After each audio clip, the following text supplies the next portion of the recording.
सरस्वती माता की कृपा प्रसाद से हमें ज्ञान प्राप्त हो, इस इच्छा से गुम्मट सार जीवकांड सार नाम के ग्रंथ का अध्ययन स्वाध्याय प्रारंभ हो रहा है।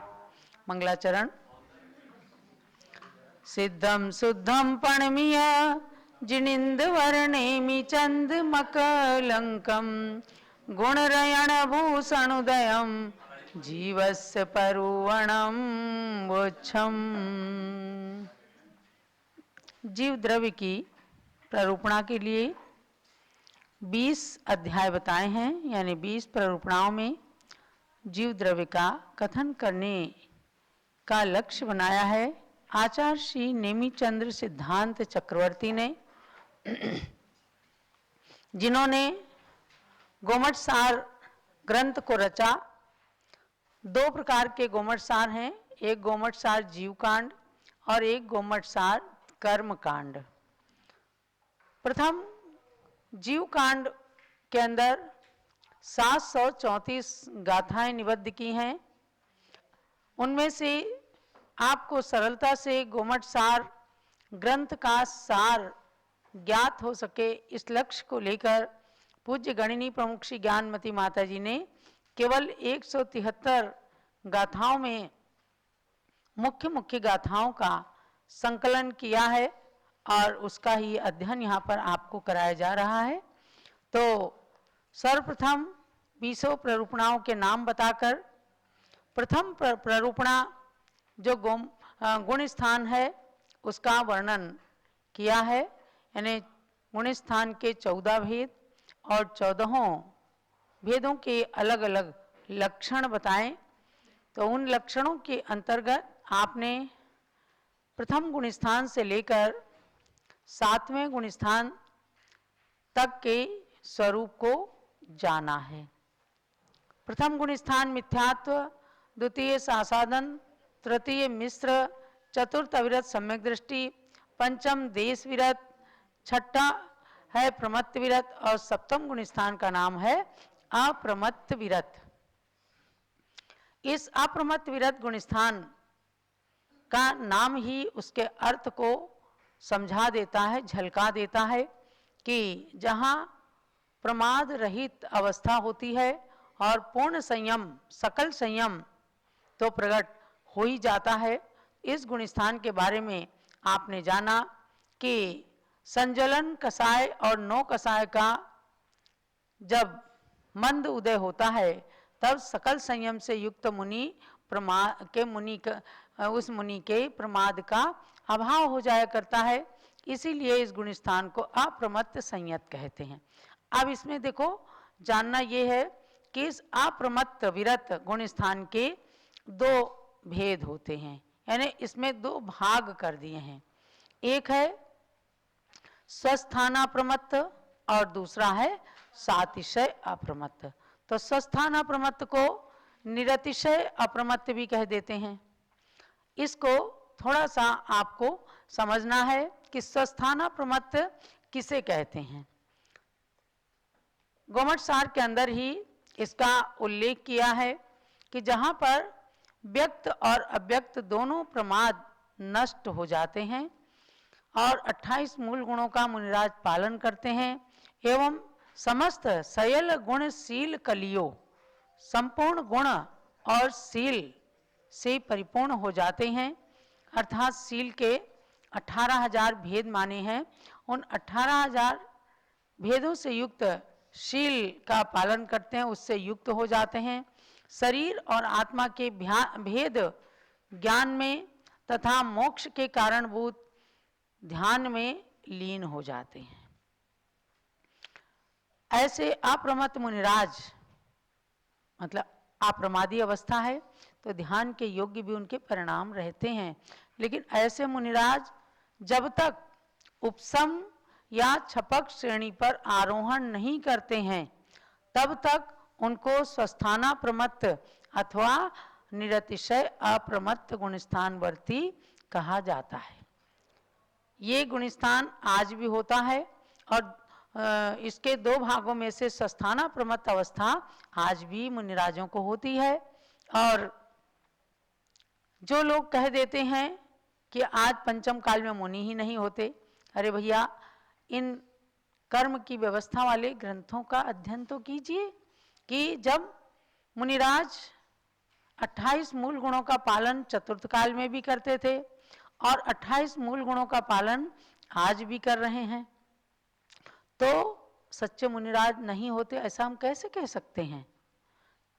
इस बात का हमेशा श्रद्धान रखना कि चतुर्थ काल में भी द्रव्यलिंगी मुनिराज हुआ करते थे। माने हमें पता तो है ही नहीं कौन से भावलिंगी हैं कौन से द्रव्यलिंगी हैं। आज कई लोगों को कह दिया जाता है भावलिंगी मुनिराज हैं, अर्थात क्या भावलिंग आपने किसी का पहचाना है, क्या बाकी के सब द्रव्यलिंगी हैं? ऐसा सर्टिफिकेट हम किसी को भी नहीं दे सकते। सभी द्रव्यलिंगी नहीं होते हैं और सभी भावलिंगी नहीं होते हैं, लेकिन द्रव्य से जिनके पास पिच्छी कमंडलू होता है, जो 28 मूल गुणों का पालन करते हैं, उन्हीं को पिच्छी कमंडलू दिया जाता है। यानी दीक्षा के प्रारंभ में ही उनके मस्तक पर 28 मूल गुणों के संस्कार किए जाते हैं, तभी उन्हें पिच्छी और कमंडलू प्रदान किया जाता है गुरु के द्वारा। इसलिए आपको ये जानना है कि कोई सम्यक दृष्टि श्रावक ने मुनि दीक्षा धारण की तो उसको सबसे पहले जाकर के सप्तम गुण स्थान हो जाता है, और सप्तम और छठा प्रमत्त विरत अप्रमत्त विरत, प्रमत्त विरत छठे का नाम है और अप्रमत्त विरत सातवें गुण स्थान का नाम है। इन दोनों गुण स्थानों का काल अंतर मुहूर्त ही है, तो अंतर मुहूर्त में इनके गुण स्थान परिवर्तित होते रहते हैं। इसलिए आज भी सच्चे मुनि है और चतुर्थ काल में भी संभव था कि जो सच्चे मुनि नहीं थे, पुष्पढाल जैसे मुनियों को जब काफी संबोधन किया गया तब वे सत्य के मार्ग पर आए और भावलिंगी मुनिराज बने। तो इसका परीक्षण तो हम कोई कर ही नहीं सकते हैं। अब आपको इसमें आना है कि 18,000 शील के भेद भी बताए। शैल गुण शील कलियो, संपूर्ण मूल गुणों का पालन करते हैं और शील का भी पालन करते, तो 18,000 शील कौन से हैं? ये कुछ अतिरिक्त बातें मैं बता रही हूँ, उनको आप नोट कर लीजिएगा। 3 योग होते हैं, मन योग, वचन योग और काय योग, और 3 करण होते हैं, वह भी मन करण, वचन करण और काय करण होते हैं। करण का मतलब होता, आप कहेंगे योग और करण में अंतर क्या है? तो योग तो मन वचन काय के होते हैं, वो शुभ भी हो सकते हैं अशुभ भी हो सकते हैं, और करण का लक्षण जहां बताया उसका कहा है कि अशुभ योग रूप प्रवृत्ति के परिहार को करण कहते हैं। अर्थात अशुभ कर्म के ग्रहण में जो कारणभूत क्रियाएं हैं उनके निग्रह करने को करण कहते हैं, और निमित्त से इनके मन वचन काय 3, यानी मन से कोई अशुभ तरह का मनोयोग बनने लग गया तो उसका एकदम निग्रह करेंगे कि नहीं, शुभ में तुरंत उसको लगाएंगे। यानी कि अशुभ से शुभ की ओर लाने की जो प्रवृत्ति है मन वचन काय के द्वारा, इनको करण कहते हैं। तो 3 योग, 3 करण, 4 संज्ञाएं, आहार, भय, मैथुन और परिग्रह, और 5 इंद्रियां, स्पर्शन, रसना, घ्राण, चक्षु और कर्ण, और 10 पृथ्वी कायिक आदि। पृथ्वी कायिक आदि 10 का मतलब है पृथ्वी कायिक, जल कायिक, अग्नि कायिक, वायु कायिक, और प्रत्येक वनस्पति, साधारण वनस्पति, 2 इंद्रिय, 3 इंद्रिय, 4 इंद्रिय, पंचेंद्रिय, ये 10 हुए पृथ्वी कायिक आदि, और 10 उत्तम क्षमा आदि धर्म। इनको परस्पर में गुणा कर दो, यानी 3 गुणे 3 गुणे 4 गुणे 5 गुणे 10 गुणे 10, इनका गुणा करने पर 18,000 भेद आते हैं। ये 18,000 प्रकार के शील का पालन करते हैं, यानी अशुभ क्रियाओं से निवृत्त होते हैं। तो 18,000 प्रकार से अशुभ क्रियाएं जो हो सकती हैं, संभव रहती हैं, उनको संभव बनाने के लिए, यानी शुभ योग में प्रवृत्त करने के लिए 18,000 प्रकार के शीलों का पालन करके, और हमारे मुनिजन 7वें गुण स्थान में अपने मूल गुणों का पालन करते हैं। ये सब स्वस्थान अप्रमत्त, यानी आज भी इनका पालन करने वाले संत जन हैं। दिन भर ज्ञान आराधना, आप देखते होंगे कि कभी श्रावकों की ओर देखा भी नहीं जाता, क्योंकि वे आत्मा में और अपने शुभ योग में निमग्न रहते हैं। मैंने कई बार देखा कि पूज्य ज्ञानमती माता जी के पास लोग आते हैं, दर्शन कर लेते हैं, हाथ उठा के आशीर्वाद भी दे दिया जाता है, और उसके बाद थोड़ी देर के बाद जब माते आंख उठा के देखती हैं तो कहती हैं आप कहाँ से आए। वे सज्जन कहते हैं माता जी मैंने तो आपको नमन भी किया, वंदामी किया, आपने आशीर्वाद दिया, तो यानी अपने शुभोपयोग में लीन रहती हैं। भले इनके सातवां गुण स्थान नहीं है, लेकिन पंचम गुण स्थान के अंदर भी कितनी तरतमता है।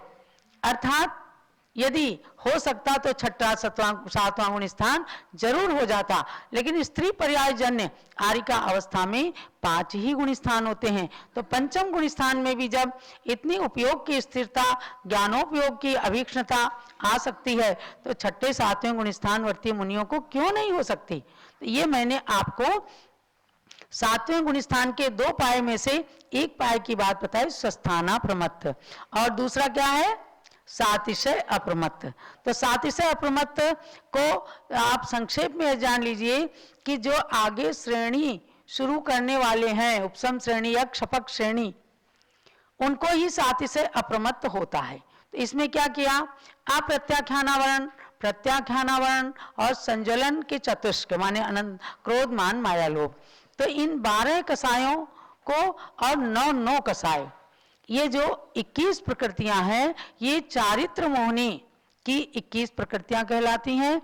इनका जब उपसम या क्षय करने के लिए आत्मा के जब 3 करण होते हैं, अधा प्रवृत्त करण, अपूर्व करण और अनिवृत्तिकरण, तो 3 प्रकार के विशुद्ध परिणाम में निमित्त भूत बनते हैं। तो 21 प्रकृतियों का उपसम करके जो उपसम श्रेणी पर चढ़ने वाले हैं या क्षय करके छपक श्रेणी पर चढ़ने वाले हैं, उन्हीं के ये सातिशय अप्रमत्त नाम का गुण स्थान होता है। देखो जब आप गोमट सात जीवकांड पढ़ ही रहे हैं तो उसकी थोड़ी सी बारीकी को भी जानिएगा। यानी अब आपने जान लिया कि अप्रमत्त गुण स्थान के 2 पाए हो गए, 2 भाग हो गए, 2 भेद हो गए, स्वस्थान अप्रमत्त जिसे निरतिशय अप्रमत्त कहते हैं, और सातिशय अप्रमत्त माने जो श्रेणी चढ़ने के अभिमुख हैं। तो जब सातिशय अप्रमत्त अवस्था में आते हैं तब उनके जो 3 करण होते हैं, अधा प्रवृत्त करण, अपूर्व करण और अनिवृत्तिकरण, तो उसमें से अधा प्रवृत्त करण रूप परिणाम उसके अंदर सातिशय अप्रमत्त में होते हैं। या यूं समझिए कि 8वें गुण स्थान के बिल्कुल अभिमुख हुए जीव के अधा प्रवृत्त करण रूप परिणाम होते हैं। तो ये हम आपको जानना है कि सातिशय अप्रमत्त जो श्रेणी चढ़ने के सन्मुख है, वे नियम से अधा प्रवृत्त करण को करते हैं। करण नाम है परिणामों का, और वहां पर परिणाम या तो 21 प्रकृतियों के उपसम रूप होंगे या 21 प्रकृतियों के क्षय रूप होंगे। यानी 2 श्रेणियां 8वें गुण स्थान से शुरू होती हैं, एक उपसम श्रेणी और दूसरी क्षपक श्रेणी। समझो 5 पांडवों ने दिगंबर मुनिराज की अवस्था में शत्रुंजय पर्वत पर जब उनके ऊपर ध्यान के समय अग्नि का उपसर्ग चल रहा था कुरयुधर के द्वारा, तब 3 मुनिराज युधिष्ठिर, भीम और अर्जुन ये एकदम इन 21 प्रकृतियों का क्षय करके क्षपक श्रेणी पर चढ़ गए और केवल ज्ञानी बन करके मोक्ष चले गए। और नकुल और सहदेव इन 21 प्रकृतियों का उपशम करके उपसम श्रेणी पर चढ़ते हैं। तो ये बात हमारे केवल ज्ञानी भगवान ने बताया कि ये गुणस्थानों की ऐसी व्यवस्था है, जब उपसम श्रेणी पर चढ़ना होता है तो 21 प्रकृतियों का उपसम किया जाता है, और छपक श्रेणी पर चढ़ना होता है तो 21 प्रकृतियों का क्षय किया जाता है, क्योंकि ये चारित्र मोहनी की 21 प्रकृतियां हैं, और चारित्र मोहनी के उपसम या क्षय से ही आगे की श्रेणी चढ़ी जाती हैं। तो ये तो मैंने आपको उदाहरण बताया। अब आज वर्तमान में ना कोई श्रेणी चढ़ सकते हैं क्योंकि उत्तम संगणन नहीं है। हम जब चारित्र चक्रवर्ती आचार्य शांति सागर महाराज का चारित्र पढ़ते हैं, आजकल हमारे यहाँ प्रतिदिन स्वाध्याय चलता है। आचार्य शांति सागर महाराज कितना तन से, मन से, वचन से कितना स्थिर योग में लीन रहते थे, भी किसी से वैयावृत्ति नहीं कराते थे, वे किसी से एक शब्द भी फालतू का नहीं बोलते थे, वे अपने मनोयोग को एकदम स्थिर रखते थे। ऐसी काय उनकी बलिष्ठ थी कि बड़े बड़े 100-100 150 किलो के बोरे भी अपनी पीठ पर उठा लिया करते थे। ऐसे बलिष्ठ माने उत्तम सौनन तो नहीं रहा, लेकिन जो 3 संगनन हीन है उनमें से भी जो पहला संगनन है उसका उत्तम भाग जरूर उन्होंने प्राप्त किया। ये स्थिर नाम कर्म का बहुत बड़ा उदय था आचार्य श्री के, लेकिन वो भी स्वस्थान अप्रमत्त में ही थे, क्योंकि उत्तम सौनन के द्वारा ही श्रेणी को चढ़ा जा सकता है। तो आज सप्तम गुण स्थान का एक भेद होता है, हमारे सच्चे मुनिराज आज भी होते हैं और पंचम काल के अंत तक भी होंगे। ये हम सप्तम गुण स्थान के वर्णन के अंतर्गत जानते हैं। अब मैं आगे आपको ले चलूंगी अपूर्व करण गुण स्थान की ओर अगली क्लास में।